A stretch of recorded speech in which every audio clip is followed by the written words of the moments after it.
Hello दोस्तों, नमस्कार। कैसे हो आप लोग? आई होप आप लोग अच्छे से होंगे। दोस्तों अभी कुछ दिन पहले, कल परसों 2-3 दिन पहले जो है, आपको पता है कि टीचर की भर्ती जो है अखबार में निकली और फिर उसके बाद जो है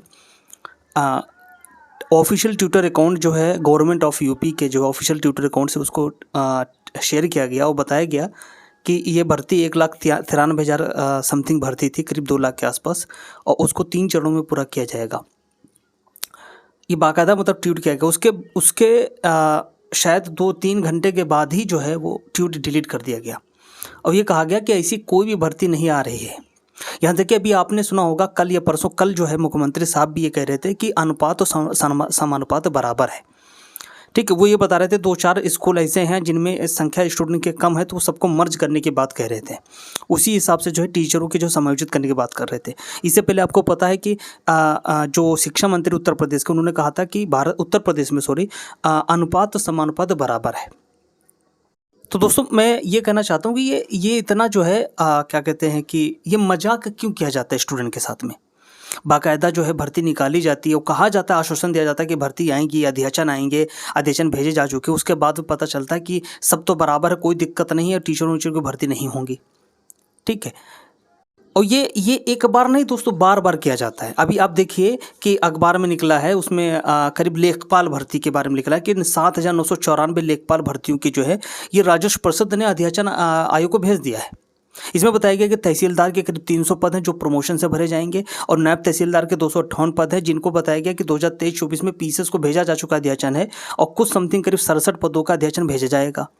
इसमें बताया लेखपाल के 7,994 पदों का अध्याचन भेजा जा चुका है। यहाँ तक कि कनिष्ठ सहायक यानी कि जूनियर असिस्टेंट के भी करीब 1756 पदों के जिक्र किया गया राजस्व परिषद के। दोस्तों आपने देखा होगा अखबार वगैरह में देखा होगा कि 7-8 महीनों से जो है ये भर्ती हर महीने निकलती है। और अगर आप एक एस्टिमेट लगाएं ना तो कम से कम अखबार के हिसाब से, अखबारों में जो भर्ती है ना, 50,000 लेखपाल को भर्ती कंप्लीट हो गई है। लेकिन ज़मीन पर ऐसा कुछ नहीं है। ज़मीन पर भर्ती का कोई पता नहीं है। आपको पता है कि पेट 23 का जो है जो वैलिडिटी है वो एक्सपायर हो चुकी है। उसको बढ़ाने के लिए स्टूडेंट बहुत ज़्यादा प्रयास किया, उसके बावजूद भी अभी तक वो मसला पेंडिंग में है। आपको पता होना चाहिए कि आपको पता होगा कि पेट 2023 के तहत नॉर्मल जो भर्तियां हैं एक भी नहीं आई, जैसे कि लेखपाल भर्ती है, जैसे कि लोअर पीसेस की भर्ती है, जो नॉर्मल स्टूडेंट के लिए होना चाहिए आती, एक भी भर्ती नहीं आई है। बहुत सारे स्टूडेंट ऐसे हैं जिन्होंने पेट 2023 दिया, ओवर एज हो रहे हैं, उनके लिए बहुत दिक्कत है क्योंकि इसकी भर्ती, ये जो पेट की वैलिडिटी एक्सपायर हो गई है 2023 की। फिर प्लस के पेट 23 कब होगा, कब उसका नोटिफिकेशन आएगा? नोटिफिकेशन तो आगे, चलो फॉर्म भर रहे हैं, उसका एग्ज़ाम कब होगा? ठीक है, उसकी भर्तियां कब से उससे आनी स्टार्ट होंगी? भाई सबसे दिक्कत तो एक बात है कि कोई भी मतलब दिशा नहीं है। मतलब एक, जैसे कि हम देखते हैं एसएससी है या यूपीपीएससी है या यूपीएससी है, वो लोग क्या होता है कि अपनी एक मतलब एक शेड्यूल जारी करते हैं। यूपी ट्रिपल एसएससी आयोग शेड्यूल क्यों नहीं जारी करता है? भाई स्टूडेंट जो यूपी ट्रिपल एसएससी आयोग का जो तैयारी करता है ना, वो मतलब दिशाहीन तैयारी करता है। उसको पता ही नहीं कि कौन सा एग्जाम कब होगा। भाई स्पष्ट क्लियर इसमें भर्ती का जिक्र करना चाहिए कि कौन कौन सी भर्तियां आएंगी, कब होंगी, कब नहीं होंगी, पता तो चलना चाहिए। पेट 23 से कहा गया कि लोअर पीसेस की भर्ती आएगी, लेखपाल की भर्ती आएगी, आज तक भर्ती नहीं हुई, उसकी वैलिडिटी भी एक्सपायर हो गई। रिक्वेस्ट किया जा रहा है कि लड़के बहुत सारे ओवर एज हो रहे हैं, बहुत सारे लड़कों को मौका नहीं मिला, उनके बहुत अच्छे स्कोर हैं, 99 प्लस स्कोर है, उनको मौका नहीं मिला। क्या मतलब है पेट का? कुछ तो जिम्मेदारी बनती है कि नहीं बनती है? ये अखबारों में रोज हमेशा भर्ती निकलती रहती है। लेखपाल की भर्ती तो हमें लग रहा 7-8-10 बार निकल चुकी है। उस हिसाब से अगर गिनती की जाए ना तो हमें लग रहा 50,000 भर्ती लेखपाल की अखबारों में पूरी हो चुकी है। ये ऐसा मजाक क्यों किया जाता? कभी टीचर के नाम पर किया जाता, कभी लेखपाल के नाम पर किया जाता, कभी लोअर पीसेस का सपना दिखाया जाता है। लोअर पीसेस को तो खत्म ही कर दिया है। फिर कहीं पेट है, उसके बाद पेट 25 जैसे नोटिफिकेशन है, भर्तियों का भंडार स्टार्ट हो जाएगा अखबारों में। ऐसे पेट 23 में कहा गया था, पेट 22 में कहा गया था। हाँ, और बहुत सारी भर्तियां हैं जो पेंडिंग पड़ी हुई, जैसे जूनियर असिस्टेंट 1262 पेंडिंग क्यों पड़ी हुई है? उसका सारा प्रोसेस कंप्लीट हो चुका है, उसके भर्ती का रिजल्ट जारी करना चाहिए। वीयूपीओ एग्जाम हो चुका, उसका रिजल्ट देना चाहिए। और जो भर्तियां 5500 बार, उसको तत्काल जल्दी करवाना चाहिए, उसका रिजल्ट देना चाहिए। ये इतनी 2-2, 3-3 साल क्यों लगते हैं? इसी वजह से पेट 25 जो है, पेट 25 उसका जो नोटिफिकेशन आया उसकी डिटेल देनी चाहिए, इनको शेड्यूल जारी करना चाहिए कि इसके तहत कौन कौन सी भर्ती आएंगी, कब कब एग्जाम होगा। ये बहुत ज़रूरी है।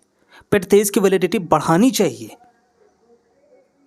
दोस्तों ये अखबारों का जो खेल है ना, अखबारों में जो है ये कोई भी मंत्री आके, कोई भी मुख्यमंत्री खुद आके बयान दे देते हैं, यूं ही ऐसे वो अखबार वाले बहुत भर्ती निकालते रहते हैं। ठीक है, ऐसा लगता है कि हर महीने जो है 10-20 हज़ार भर्ती कंप्लीट हो रही हैं। दोस्तों इनसे इससे पार पाने का एक ही तरीका है, पहली बात तो आपको आवाज़ उठानी होगी। ठीक है, उससे अगर आप आवाज़ नहीं उठाएंगे तो होगा कुछ नहीं। एक विडंबना ये भी है कि उत्तर प्रदेश में सबसे ज़्यादा बेरोजगारी है, कोई भी भर्ती टाइम से कंप्लीट नहीं हो रही है, और ना ही कोई भर्ती हो रही, टीचर की भर्ती 7 सालों से नहीं हुई है। ठीक है, और उसके बावजूद कहा जाता है कि यहाँ पर बेरोजगारी दर घट गई है। ये बहुत बड़ा क्रूर मजाक है एकदम। दोस्तों क्या सोचते हैं जो मैंने बताया आपको?